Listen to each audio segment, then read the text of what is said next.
Hello everybody, and thank you for joining the third edition of Biotech Atelier. My name is Panko Stanchev, and I will be the moderator of today's event. Do you hear me very well? Yes. Perfect. Yes. Perfect. Hello.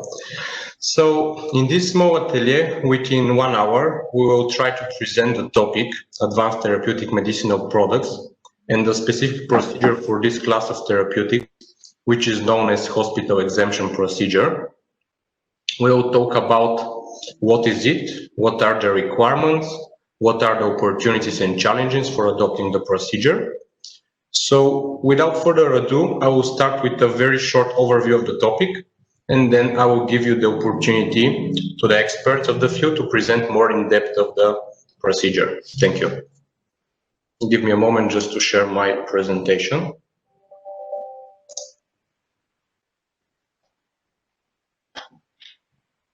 It should be this one.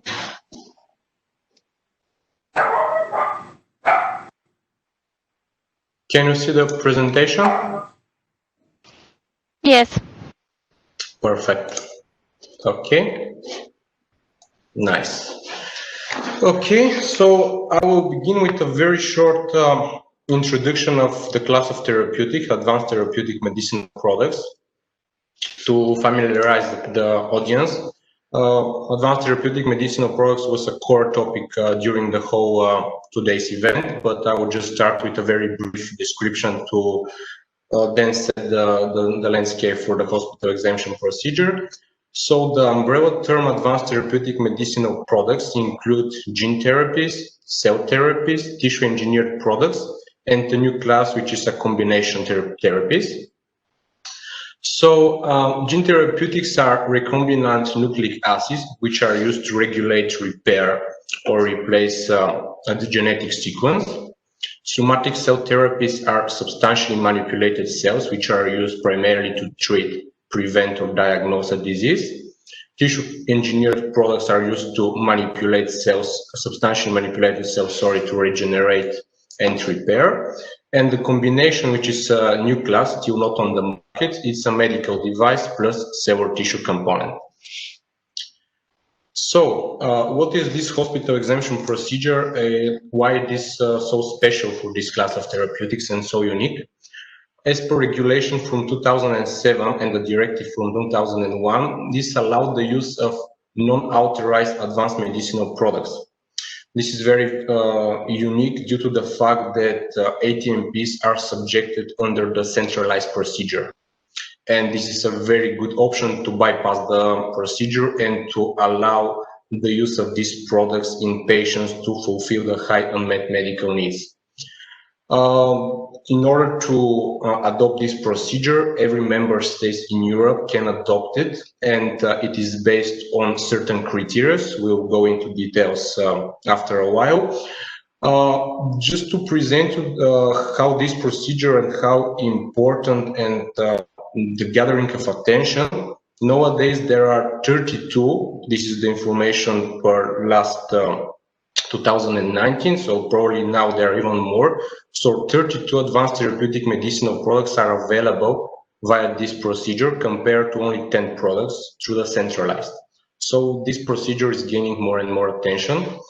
And this is due to the fact that it allows the use of products which are still not on the market, which are in hospitals to fulfill the high unmet medical need. I'll just set now the criteria which will be further elaborated from our colleagues, and they will go more in depth. These are the criteria set in the regulation. The first and very important one is the preparation on non-routine basis.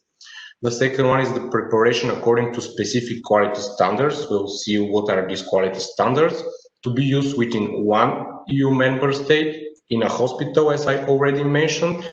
And this is very important to be used under the exclusive responsibility of medical practitioner and in compliance with a custom-made product for individual patient.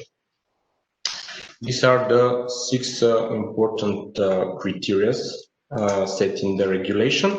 So now our topic will be about the benefits and challenges, the opportunities and challenges. Here I just list the core, the most important ones.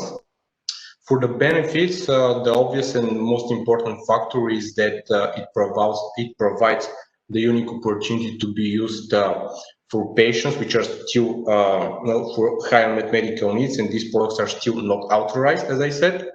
This will boost the commercialization. The opportunity to produce a custom-made products in hospital is a very good chance to boost the development of these products and further to gain faster marketing authorization through, for example, prime scheme or accelerated access to patients.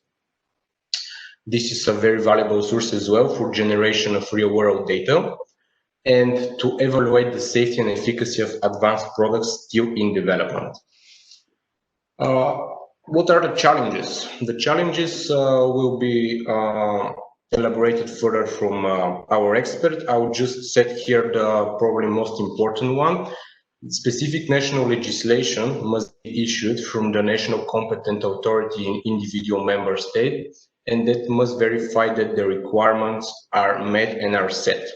The problem is that the interpretations and the rule sets in the regulation are not very clear, and there is a need of more harmonized requirements. This will be elaborated further, as I said.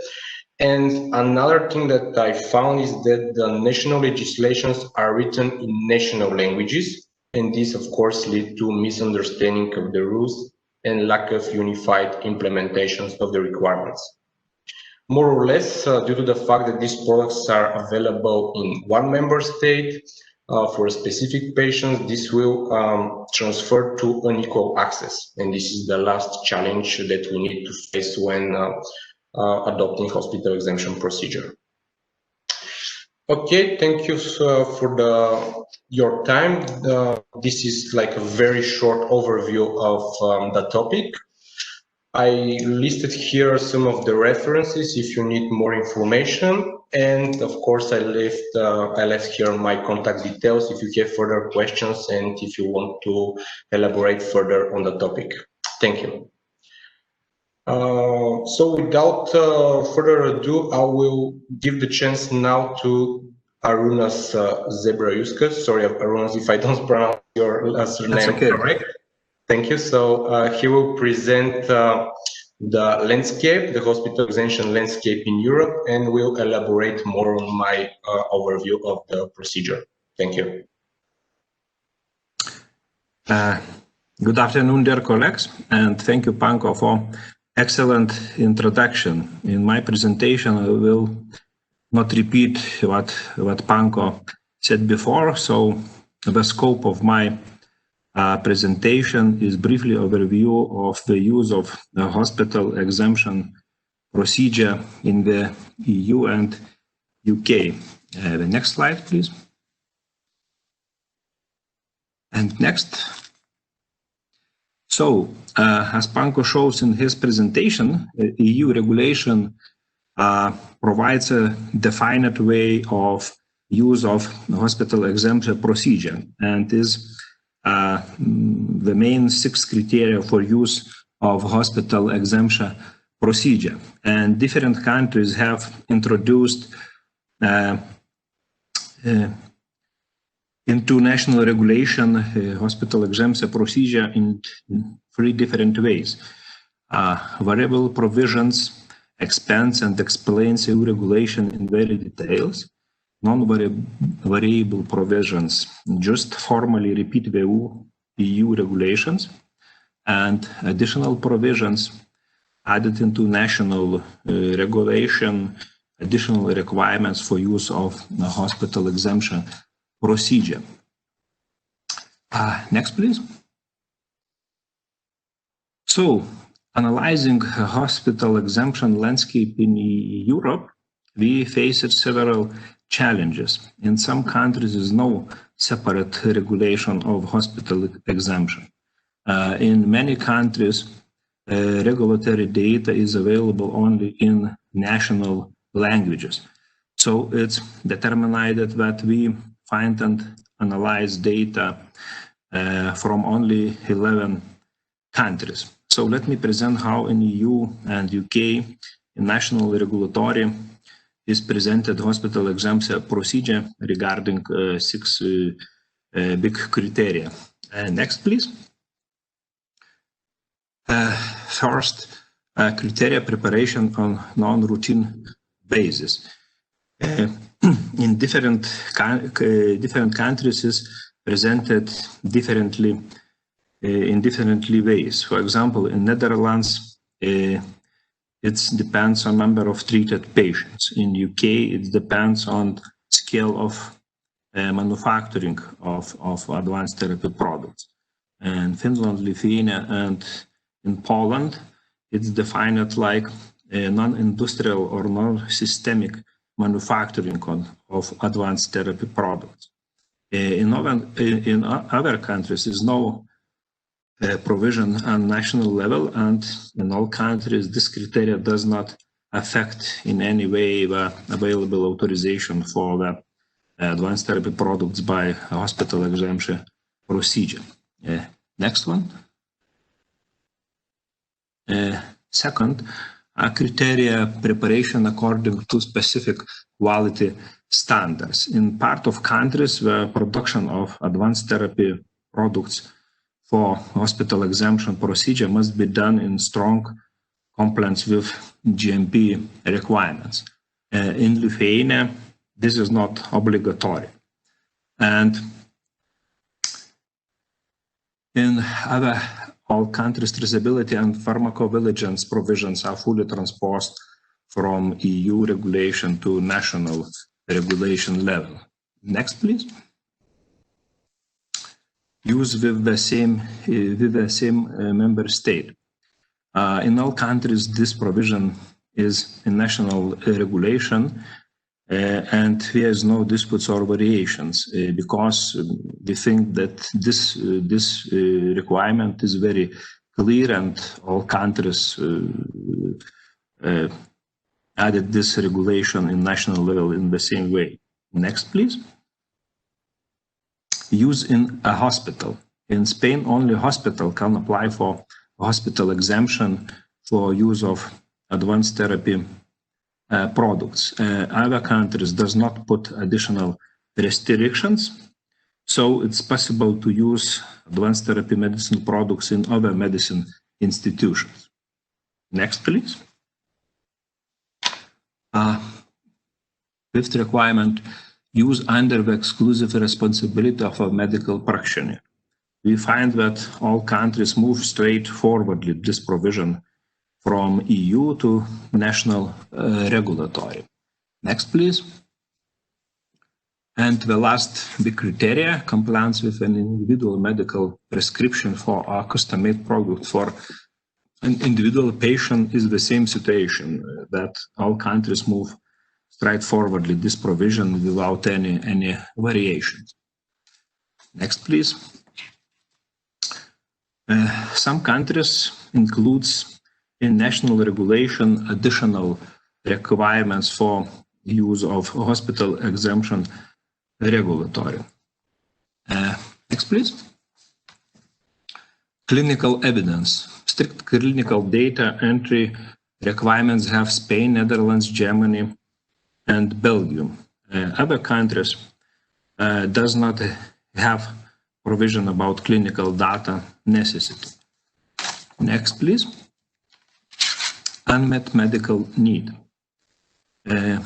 Advanced therapy products under hospital exemption could be available in condition of unmet medical needs in few countries like Austria, Finland, Belgium, Italy. This means that only under this condition is possible to use advanced therapy by hospital exemption. And in other countries is not restriction. So it's possible to use hospital exemption procedure for all diseases or other clinical situations. Next, please. Hospital exemption restriction when there are licensed products on the market. Advanced therapy products under hospital exemption restricted when is registered products by centralized procedure in Italy, Finland, and France, and in other countries is no restrictions for use of advanced therapy products for if in the market is available centralized registered product. Next, please. Risk-benefit balance and step toward centralized procedure. Germany and Spain allow clinical data collection for central procedure, stimulating innovation process. It means that use of advanced therapy medicinal products by a hospital exemption procedure requires very strict clinical data collection and evaluation. In other countries, this provision does not exist. Next, please. So, in summary, it must be said that a hospital exemption procedure only be narrowly applied because its purpose is to satisfy unmet medical needs in various rare cases for a specific patient.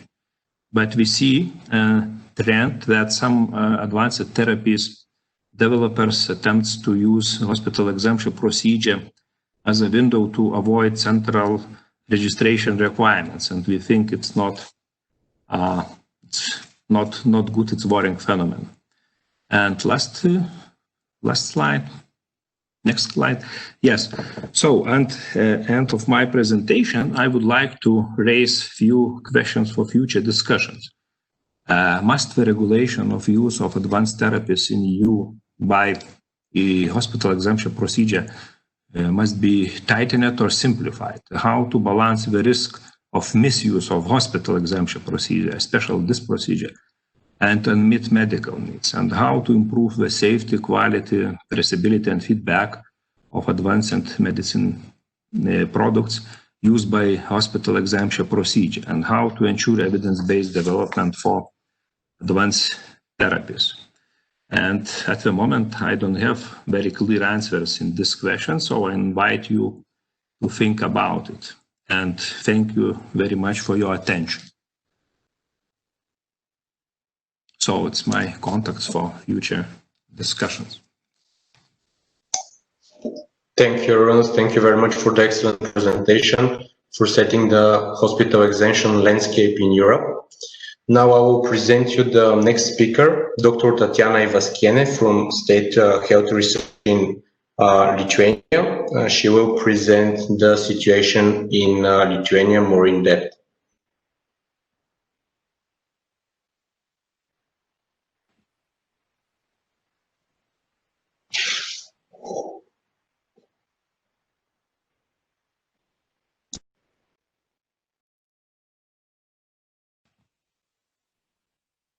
Hello. Hello. Okay. I hope you hear me. I am Tatjana Ivaskiene, the Director of State Research Institute Center for Innovative Medicine. And first of all, I want to thank the organizers for invitation and the team for splendid preparatory work and pre-meetings. So switching to the topic, next slide, please. Switching to the topic of my presentation, I want to underline once again the criteria set in ATMP regulation, and want to emphasize that the criteria for hospital exemption were not defined enough, and it's a priori presumed miscellaneous interpretation in member states. Next slide, please. Presenting the Lithuanian experience, I must stress that Lithuania was one of the first countries which implemented a hospital exemption clause into the national regulation. In 2009 year, the pharmaceutical law was supplemented by provision regarding the implementation of Article 28 of ATMP regulation. On July 2010 year, the Minister of Health approved special rules on the manufacture of advanced therapy medical products for individual patients, which include requirements for quality, safety, traceability, and pharmacovigilance. Now I'm going to observe Lithuanian requirements for hospital exemption. Next slide, please. The first criterion is non-routine basic. basis in Lithuanian law defined as each advanced therapy medicinal product is manufactured by applying different modified production methods, or the same advanced therapy medical product is produced at a frequency that such method does not fall under the concept of a normal industrial production or industrial process. Legislation does not provide any further explanations. We do not establish quantitative approach. Evaluation is performed case by case. Since the requirements are in force, no one permit was revoked due to large production scales, ignoring the fact that the idea of hospital exemption is non-routine basis. Next slide, please. Preparations according to specific quality standards. Lithuanian law states that ATMP and the hospital exemption must be made in accordance with quality, safety, and production requirements. Rules for the manufacture of ATMP and the hospital exemption must be carried out in accordance with GMP and related EU institution documents to the extent they can be applied.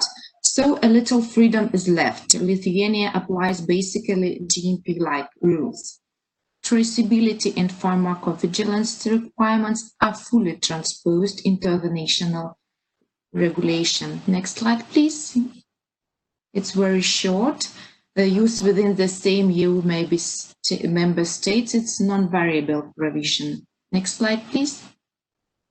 Concerning the use in a hospital, Lithuanian law provides that ATMP and the hospital exemption may be prescribed and applied only in a healthcare institution entitled to provide inpatient healthcare services. ATMP may be administered only in the institution where they were appointed. There are no restrictions for private institutions. Both public and private institutions can manufacture and prescribe ATMP and the hospital exemption. Next slide, please. Compliance with an individual medical prescription for a custom-made product for an individual patient. Lithuania has a special prescription blank for ATMP under the hospital exemption, but there are no definitions of individual patient or individual patient group, which means that ATMP under the hospital exemption are not limited only to unmet needs. Custom-made products are defined as products for which the tailored prescription is required. And Lithuania has no detailed guidelines for hospital exemption application. Next slide, please. Lithuanian competent authority makes public only the official numbers of decisions about permissions to manufacture ATMP under hospital exemption. You can find information only about the holder of ATMP manufacture site in official site of National Competent Authority. ATMP and the hospital exemption are not described. Patient can be sure if offered ATMP has permission from National Competent Authority without special request. Next slide, please. Now, in Lithuania, there are two sites which have official permissions for the manufacture ATMP under hospital exemption. One is private company Proset, the second is Vilnius University Hospital Centers Clinics. The total number of permission are 6. Next slide, please.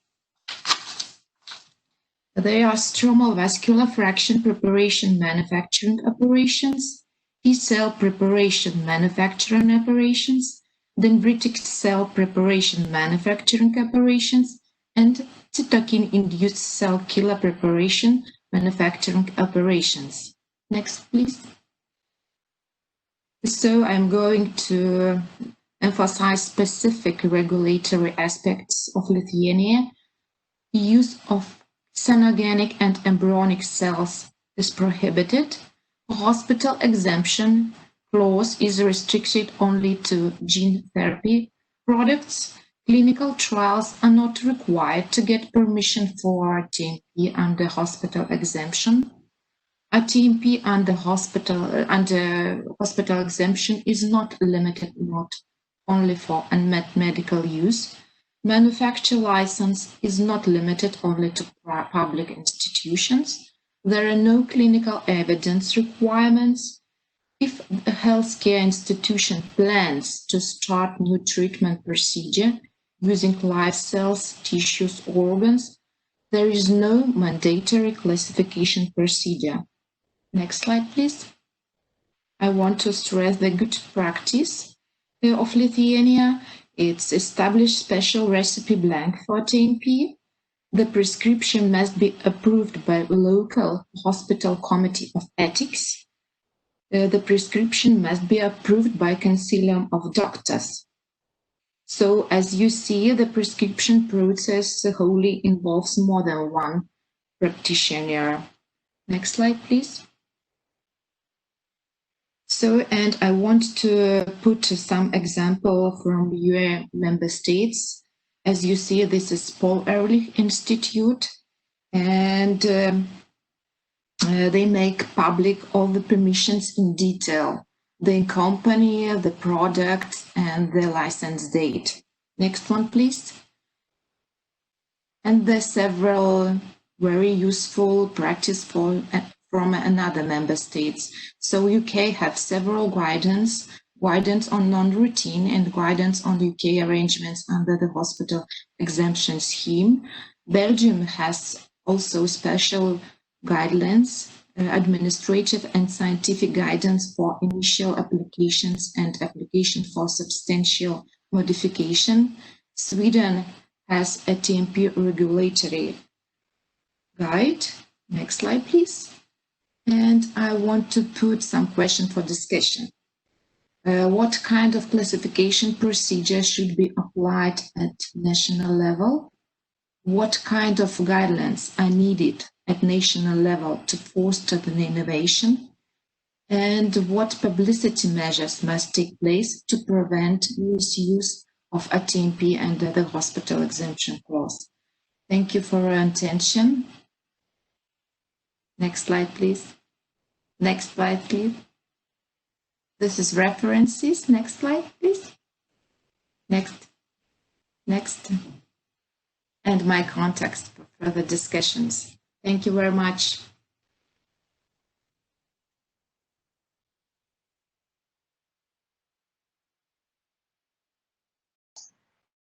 Thank you very much, Tatjana, for the presentation, for the in-depth discussion of how the situation is in Lithuania. So this is a very good example how this so-called hospital exemption procedure is applied in a member state in Europe. So Lithuania is a very, very good example. Without further ado, I will give the chance to present the manufacturing point of view of ATMPs under this procedure to Dr. Liliya Evtimova-Tichev. She is a QA validation specialist in Lonza. So Liliya, now it's your turn. Hi, thank you, Panko. And thank you very much. Should I be presenting my own screen? I think I can do that. I think so, yeah. Okay, yeah, there we go. Let me know if you see it, and I'll just put it full screen mode. Can you see the presentation? Yes, I can. Lovely. Okay, I hope you all can see the presentation. Thank you very much for the provided opportunity, first of all, to speak to this panel today. Thank you very much to the speakers, to Arunas and Tatjana for setting up the scene so well, to you, Panko, as well, for introducing the topic as a moderator. And basically, a lot of it has been said. I don't have much to add. I'm just going to provide a little bit of a different point of view. I'm going to analyze the topic the hospital exemption from the point of view of the manufacturer. Just a little bit about myself. I work as a validation specialist in a cell and gene therapy contract manufacturing organization at Lonza, based in the Netherlands, on the border with Belgium and Germany. This is where we, as a private manufacturer, produce advanced therapy medicinal products. I will share with you my view from a point of view of manufacturer. Just 1 second. Oh, there we go. So just to introduce a little bit more about the manufacturers. So who from the manufacturers basically is using the hospital exemption pathway? We have 2 types of manufacturers. First of all is the public facilities such as hospital, blood and tissue banks in countries such as Finland, Germany, Italy, the Netherlands. Such facilities manufacture ATMPs under the hospital exemption procedure, mainly somatic cell therapy medicinal products, and there is a combination ATMP under the HE, the hospital exemption. There is currently no gene therapy medicinal product or genetically modified cell-based product under hospital exemption procedure as part of the public facilities so far. And mostly the origin of cellular starting material are mainly allogenic.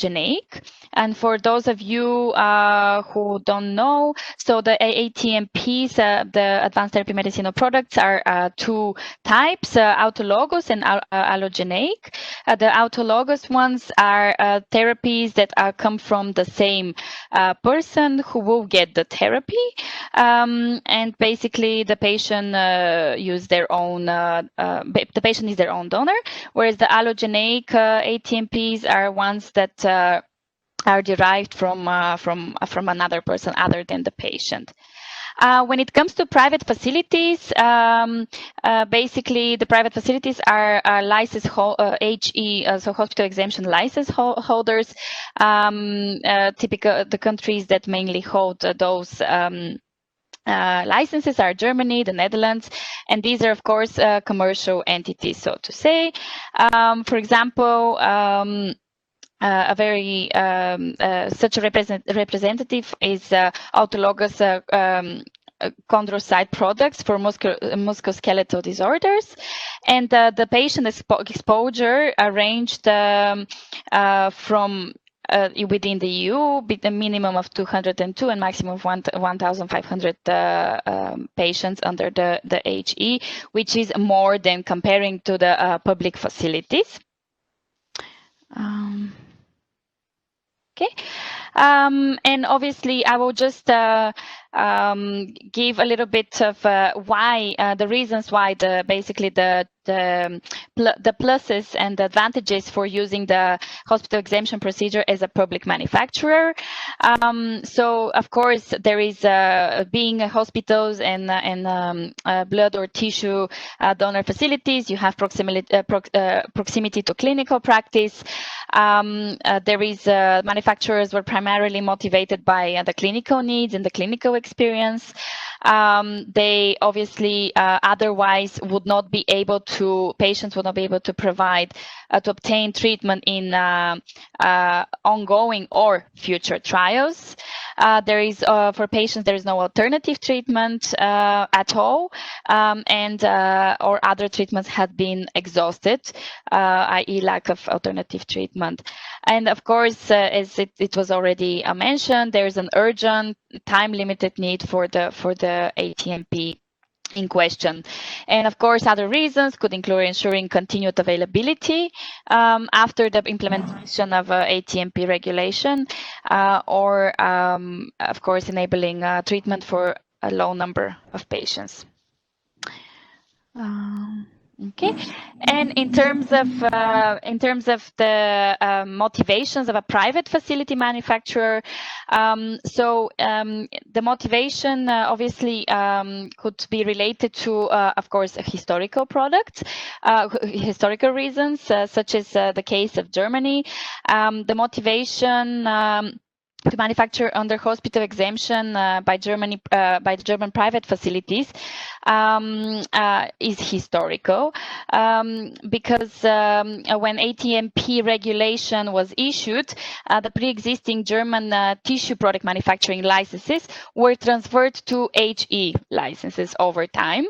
And under German law, tissues are regulated as medicinal products, and manufacturing needs are basically under GMP. Another, of course, reason is financial reason. Financial reasons motivate manufacturers under HE, and such reasons are, for example, reimbursement, generation of revenues from the sales, and in support of large clinical trials.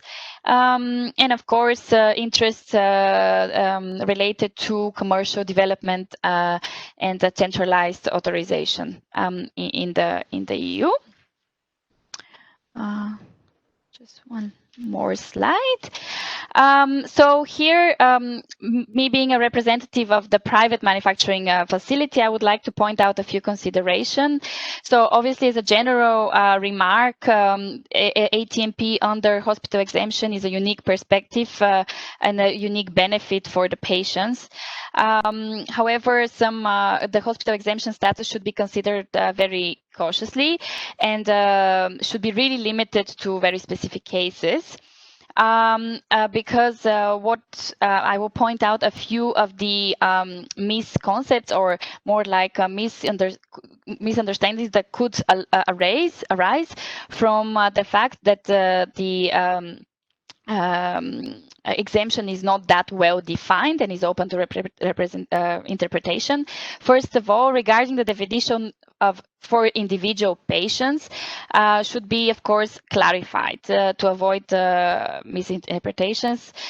This definition should, in my opinion, not overlap with the field of autologous therapy, which could be considered in a wrong way as a therapy for individual patients.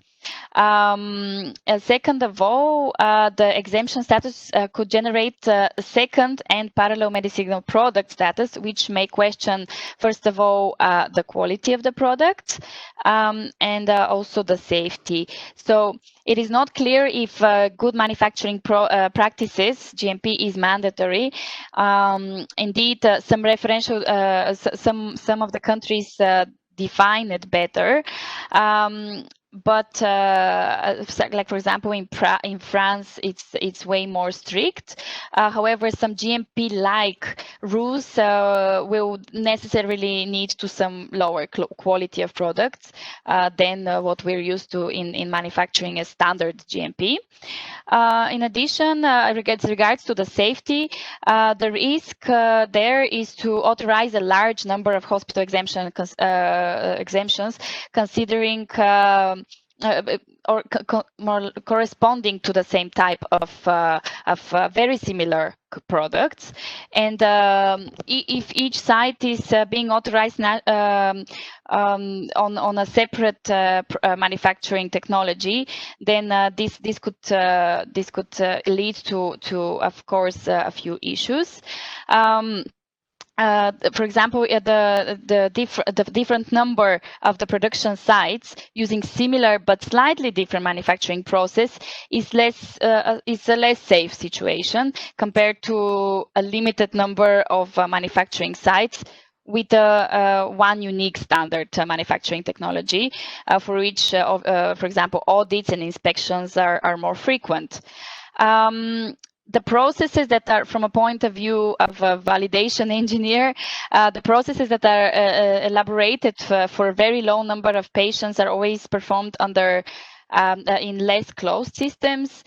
So obviously there's an increased risk of contamination, with also less automated solutions, such as there's decrease of robustness, decrease in reproducibility, and this, of course, we all know is very important. In addition, I consider another aspect, which is a lack of efficacy evidence. Authorizing a very big number of hospital exemptions, acting as local sponsors, reduces, of course, on its own by the size of the cohort of clinical trials, and therefore evidence of efficacy in some countries will really be more difficult to establish to a larger, for example, size cohort. Yeah, obviously also country by country, the size and the efficacy studies prerequisite varies as well. In addition, there is an access to the therapy is not really ensured to the patient, because under the hospital exemption pathway, the critical there is some critical aspect or critical limitation to this access, and this could be due, for example, to some supply chain and distribution insufficiencies that may exist and may arise, and of course to production capacity limitations related to the small capacity facilities and to the non-routine production. And of course this could seriously constrain the availability of ATMPs under by using the exemption pathway.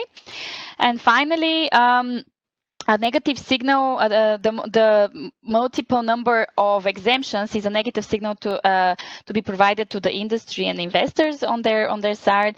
A large number of those exemptions for a pathology could lead to fragmentation of the market, and a pathology may appear less attractive for investments in the research and development sector, and this of course, without research and development, we risk to impair the development of new ATMPs. And obviously here I also would like to finalize my presentation with a bit of a conclusion and outlook. So it is clear that hospital exemption procedure has been used to support the availability of ATMPs, and its main benefit is it has proximity to clinical practice, and of course has played a very critical role in treating unmet needs for patients with clinical needs. Yet the hospital exemption procedure limit utilization, and commercial development could be undermined by some of the private HE licenses. Transparency through a public EU-wide registry and guidance for distinguishing between ATMPs that are not commercially viable, as well as public and private engagements, are, in my opinion, needed to optimize the use of the hospital exemption procedure. And of course, there are other regulatory pathways that already exist, and they're also there for commercial development in complementary fashion.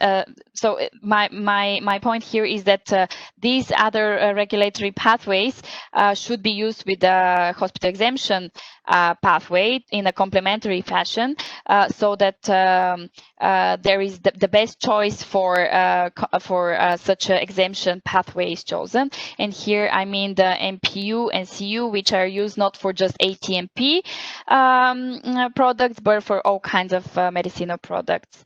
And I think I will stop here so that I don't jump off my dedicated time. Thank you very much for your attention.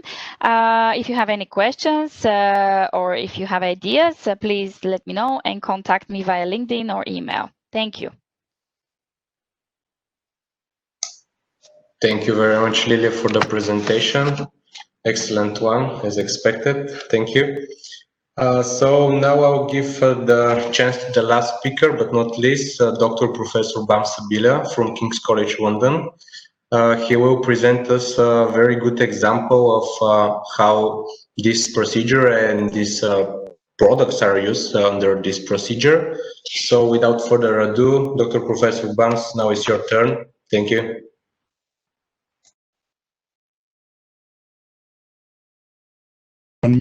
Yeah. I'm unmuted. Thank you. Can you hear me? Yes. Yeah, good. Hello. All right, thank you. Who's going to present my slides? Can I share my screen? Yes, you can share it. Okay, I can share my screen. Yeah, let's see.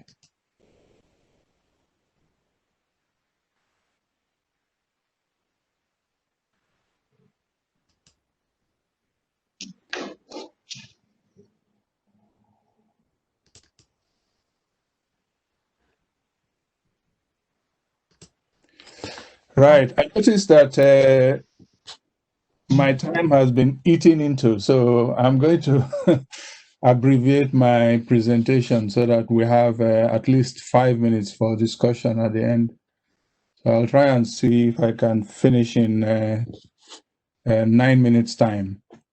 So my slides introduce me. I'm a professor of biotechnology at King's College. I'm also the chief medical officer of a CRO in the UK. My specialty, I'm a physician, of course, but my specialty now is the development of biotech products, and in particular, advanced therapy medicinal products. My presentation is actually slightly different from all the other presentations that you've heard, because everything that you've heard so far is about the hospital exemption and the procedures involved, the pros and cons, the advantages and disadvantages. But I'm just going to focus on a particular product, which is hematopoietic stem cells. Now, hematopoietic stem cells are obtained from different areas. They can be obtained from the long bones of the axial skeleton by mobilizing them. So you mobilize them into the periphery and then harvest them. You can get a patient's own hematopoietic stem cells, which is called autologous stem cells, or hematopoietic stem cells from a donor, which is then called allogeneic stem cells. But in red here, this is the key. In red here, umbilical cord blood is obviously not from the patient, is from a newborn baby. And this is what is now regulated under the hospital exemption procedure for advanced therapy medicinal products.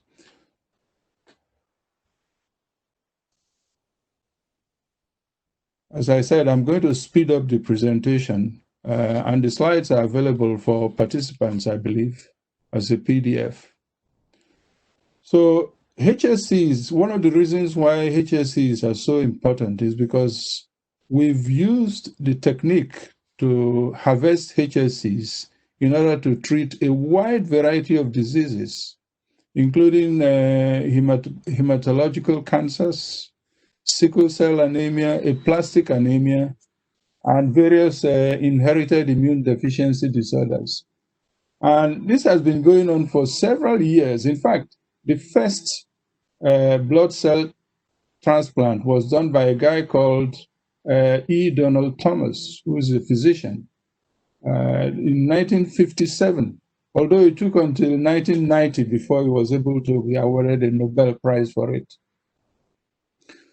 Currently, worldwide, there are over 60,000 patients that are receiving hematopoietic stem cell transplants. About 50% of these transplants occur in Europe, 30% in America, and the rest in the rest of the world. So there are some limitations of HSC transplants. I think I've omitted one slide. Let me see. Yeah. Okay. I've swapped the two slides. That's why it's good that I'm controlling the slides myself. This slide here gives you a brief overview of the procedure for transplanting hematopoietic stem cells. So you collect the cells from either the patient or a donor by mobilizing them from the bones using a combination of drugs called plerixafor, and a growth factor. Then you preserve these cells, and then you give the recipient, so the person who is going to receive the cells, usually a patient with a hematological cancer, high-dose chemotherapy. This high-dose chemotherapy kills off all the cancer cells as well as the normal bone marrow cells. And as a result, the transplantation of the HSCs has to be done very quickly, otherwise the patient will die. So a transplant takes place here, and then hopefully after the transplant, you have engraftment of the cells. So that's a summary of the procedure. I'm sorry again that I'm rushing through this. There are some limitations of hematopoietic stem cells. The process of mobilizing them from the bone marrow is not always successful, even though we have some good drugs that are being used now, like plerixafor and GCSF. There is a significant adverse effect when hematopoietic stem cells are harvested from somebody else, other than the patient. And that significant adverse effect is called graft versus host disease. So the person who is the immune system of the patient who is receiving the HSCs tries to reject these HSCs. This is a significant problem with allogeneic HSC transplant. This problem doesn't occur with autologous HSC transplant, of course, because it's the patient's own hematopoietic stem cells. The problem with this autologous aspect is that the patients are very ill, and sometimes they can't stand the process of harvesting the HSCs. So this is where umbilical cord blood comes in, and it's so simple that you wonder why it has taken so long, because we've been using HSC transplant from long bones for a long time. As I said, the first transplant was done in 1957. So why did it take until more recently, say 10 years ago, for us to realize that the blood in the umbilical cord, which is thrown away when a baby is born, contains useful cells for us to use? So among the cells that are there, you have the hematopoietic stem cells, so the progenitor cells for the blood. And then you also have mesenchymal stem cells, as well as endothelial stem cells. So this cartoon here represents how the blood is taken. So the cord is clamped on both sides, and then the blood is drawn into a bag, sent to a laboratory for processing. This is where the processing occurs. So the CD34 positive hematopoietic stem cells are sorted out and then frozen, stored in containers, and then stored in frozen containers. This is a simple process, but it has taken us a long time before we realize the significant potential of this.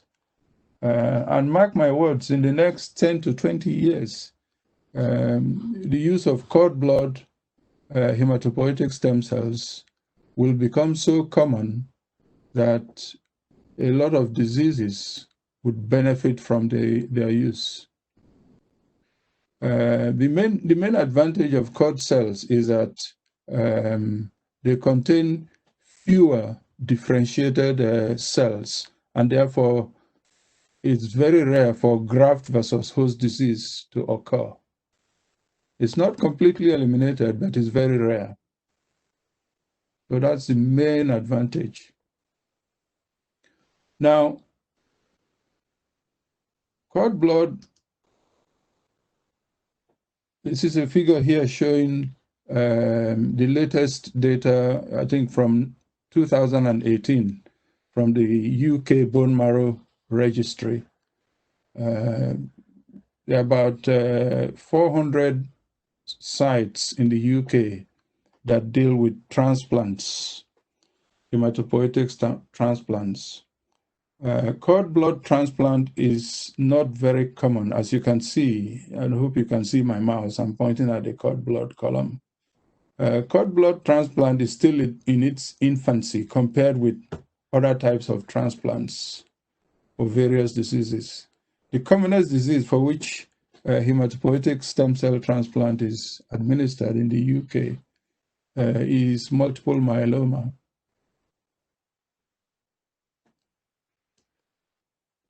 So, as I said earlier, the HSCs that we obtain from long bones, so ordinary bone marrow transplant, as it is called, is not classed as ATMP. It's actually classified as non-ATMP by the Committee for Advanced Therapy of the European Medicines Agency. Sorry for disturbing you, Professor Bounce, and for interrupting you. Can you please speed up, because we have only 5 minutes and we have already received some interesting questions for the Q&A. Apologize. I know. I'm sorry. This and the next slide are the most important slides, actually. So I'm just going to go on to the next slide. In the UK,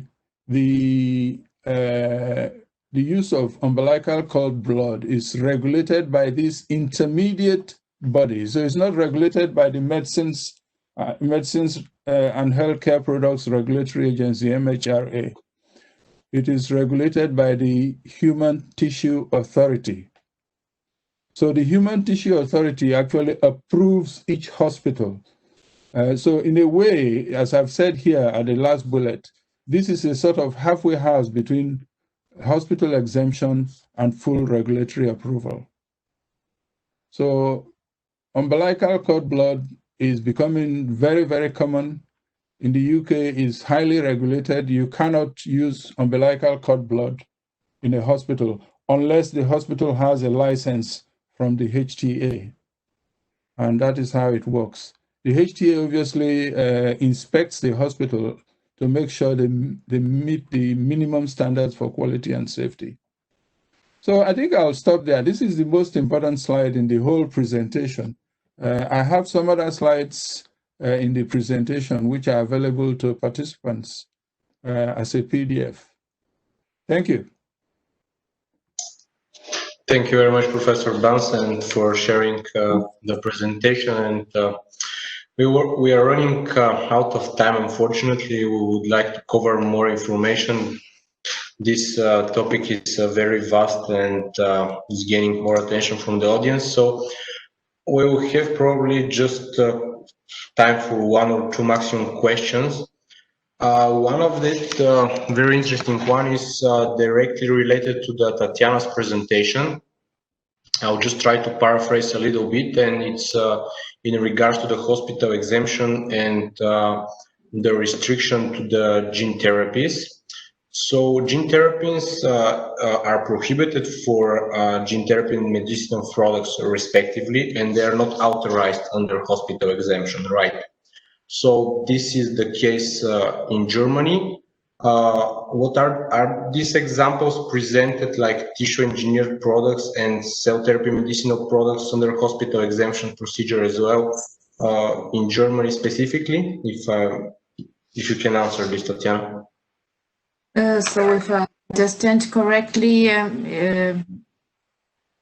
that gene therapy is restricted in Lithuania because our regulatory were not ready to implement the hospital exemption clause for gene therapy products. So concerning Germany cases, maybe Liliya can say, but I think there are several gene therapy products, or not. Maybe I'm not right. Yes, there are several ones in Germany. I cannot point out exact ones, but yeah. yes. Mm-hmm. Okay. Thank you. Also in the Netherlands. Okay, thank you. I hope that this answers the questions from one of our members from the audience.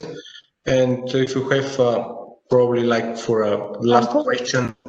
Panko, just a second, sorry to interrupt you, but the person who asked the question from the audience wants to clarify her question, and I have unmuted her, sorry. Okay. Yes, hello, thank you very much for unmuting me. This is Jacqueline speaking from Germany. I'm also one of the speakers here on the audience and working for PharmaLex. And I'm quite familiar with the German situation, so I think that was a bit misunderstood. So, I mean, the fact is that we have in Germany as hospital exemptions, tissue engineered products and somatic cell therapy products.